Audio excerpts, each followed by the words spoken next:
Hi, I'm Pamela Salzman from the Kitchen Matters blog, and today I'm going to be showing you how to make a stuffed turkey roulade. This is a wonderful alternative to a whole turkey, either on Thanksgiving or you can use this for entertaining. It's actually quite easy to make, and there's lots of different fillings that you can use. So let me show you how to at least prep the turkey breast. I bought this boned, or rather boneless, turkey breast from the butcher, and I asked him to butterfly it for me. So that means they cut it and they sort of splay it open so that it lies completely flat, and that will enable you to roll it very easily. So this I am going to take though and kind of hammer it out a little bit because the edges are just slightly thicker than the center, and I'd like this to cook evenly. So what I'm going to do is take 2 sheets of plastic wrap. I have one on the bottom covering the cutting board, and this is just so that the turkey meat doesn't stick to the cutting board. And then I'm going to take another sheet of plastic wrap. This is very effective plastic wrap because it's very clingy when I don't want it to be. And you're just going to cover the turkey like that, and I'm going to take a rolling pin, or you can use a meat mallet, and you can just kind of whack it a little bit. So just again to thin it out so that you have more of an even piece, even thickness. Okay, so just a little bit, just like that. That looks pretty good actually. And I'm going to liberally sprinkle the inside of the turkey breast with some salt and pepper because I really want it to be well seasoned. This step you can actually do the day before or even 2 days before. It will actually taste a lot better if you do season it well in advance. The salt really has a chance to get deep into the meat, and it just makes it taste much more well seasoned. So I recommend doing that if you have the time to think about it. So just sprinkle it, this is just regular sea salt, sprinkle it all over the inside, and then we're going to just grind some black pepper. And this is always to taste black pepper. I kind of like a lot of it in this recipe, but it's up to you. Okay. Now what we're going to do is we are going to finish off this rice pilaf that I made earlier in the day. So this is a wild rice blend, and it's just a very simple recipe. You're just going to dice and saute some onions and some celery, and you're going to add in some seasonings, and it's just a blend that I get at the supermarket. It has different types of rice, and to this, after it's been cooked, and that's what it looks like, I'm going to stir in some toasted pecans and then some dried cranberries, which is a really lovely flavor with the turkey. So I'll sprinkle these in and then just stir them around a bit. And this is going to be our filling. Now we actually have too much filling for the turkey here. So what I like to do is I like to take the extraneous rice stuffing and put it on a platter as like a bed for the turkey, and then slice everything up right on top. It's really nice. If you don't want to do that, if you just want it to be a filling for the turkey, then you can cut the recipe in half. Okay, so let me grab a spoon and we'll just stir this in. It should be nice and fluffy at this point. This is a wonderful, wonderful rice mixture. You can even make this as a side dish. You don't have to just use it for the stuffing. And if you would like, you can also use a traditional stuffing for the inside of the turkey breast, with breadcrumbs and all the veggies and all that. So that would work really well too. This is a nice alternative, a little healthier too. Okay, wonderful. So what I'm going to do now is I'm going to just make, a filling right down the middle like this, and I'm going to leave a little bit of a border because you don't want to happen is you don't want all the stuffing to just spill out everywhere. Some of it will, just because. But if you put it all the way to the edge, then it will definitely start to squeeze out once you roll this all the way up. So I'll just keep adding this in here like so. And this has cooled a little bit just so that all the liquid was absorbed really nicely. And just put a little on this end as well. I love the little bits of cranberry and the crunch of the nuts, but feel free to use whatever you like. Just try not to let your spoon touch the turkey, the raw turkey, because then you don't want to dip it back in here. that would not be good. All right, let me grab another spoon and spread it out a little bit. But I used about half. Okay, so there we go. Look at that. Doesn't that look good?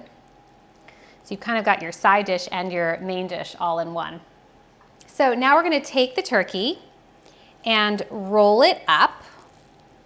I like to start on the short end.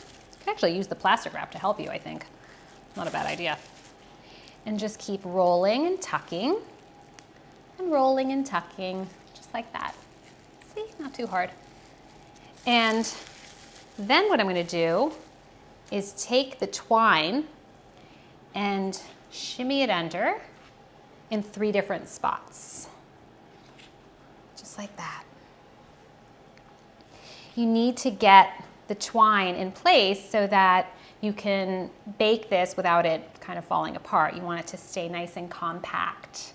So I just tie it nice and tight like that. And the turkey should be out of the refrigerator for about 30 minutes before you want to bake it, because if it's cold, then the interior might not be done when the exterior is done. And you don't want that to happen. So that's a good rule of thumb with most kind of thicker pieces of meat. So tie this nice and tight, and I'm going to then brush this with a little bit of olive oil. You could use melted butter, and then I'm going to sprinkle it with more salt and pepper. Okay, the next thing we're going to do is put a little bit of olive oil on the outsides. Will help keep it nice and moist and help it brown a little bit. I will say that butter does help this brown a little bit better than the olive oil, but you know, whatever works for you. And then just give a nice liberal dusting of black pepper, and then some salt, of course. And then this is ready for the oven. So not too bad, not too hard. There we go. Now you can choose to bake this one of 2 ways. I like to use a roasting pan like this. Okay, so I'm just going to put this right in here and then bake it that way. Or you can choose to use baking sheet with a rack if you want a little bit more all over, you know, cooking. This will make it a little bit more moist on the underneath side. So if you don't like that and you want it to be a little drier underneath, then you can use this method. So we're just going to, let's get some of that salt and olive oil. I'm just going to put this right here. And this is now ready to go in the oven. It's going to be beautiful. Okay, so the turkey's been in for about an hour, and at this point I am going to add a little bit of chicken stock to the bottom of the pan. Now if you have turkey stock, that would be great. Or you could do a mixture of like stock and white wine too. Here goes.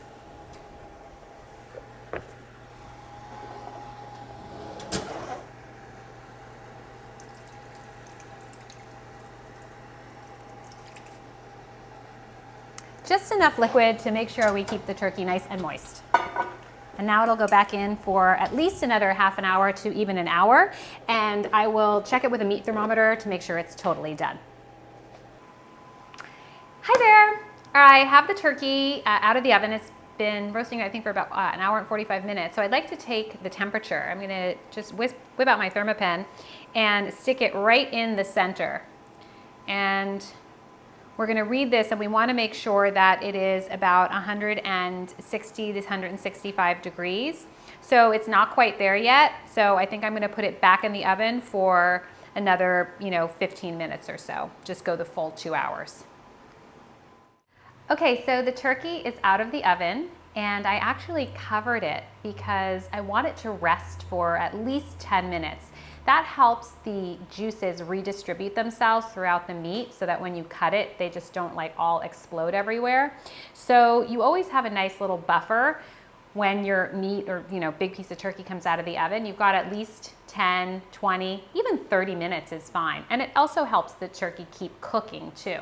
So I have this covered for now, and then I'm going to carve it, but right now I'm going to set up my platter, and I have some of the rice mixture that's left over that I reheated a little bit, and I'm going to make a bed on my platter.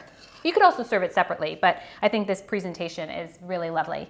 And I'm going to then carve the turkey which basically means I'm going to slice it, and lay it on top of this pilaf. And it will be really beautiful. And any remaining juices that are in the pan, I'll just drizzle on top. So there's no gravy per se, which I think takes a lot of stress off too. And you don't need any cranberry sauce because you've got some nice dried cranberries in the pilaf as well. Okay, so that's about how much is left. And we will uncover this beauty and pull it out. And I'm going to put it on a carving board. Okay, we'll reserve this for later. It has some nice juices on it.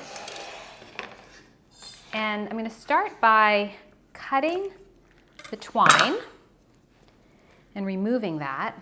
This will be easier to carve. Just take your knife and slice it. You can take that off, and then one more. Okay, perfect. Now I'll start carving. The ends are always a little funny looking, but they're still delicious. Okay, so start carving like that. Got to make sure your knife is nice and sharp so it cuts through the skin easily. Smells so wonderful. If you're having a hard time holding it like I am, because it's really hot, you could always use a pair of gloves. But you see how the meat is nice and white through and through, which means it's cooked through, and it's still moist and juicy. So it looks like we have a nice piece of turkey here. And I'm going to keep carving it, and then we'll lay it. Maybe I'll trim this off. Yeah. And then what we'll do is we'll lay it like right on top of the pilaf and nestle that right in there. I mean, how lovely does that look? So I'll continue carving this, and then I'll pour the juices right over. I think this is about all I can fit on my platter. Just like that. And then just pour some of these pan drippings right over the top. Isn't that beautiful? And there you have it. Beautiful stuffed turkey roulade.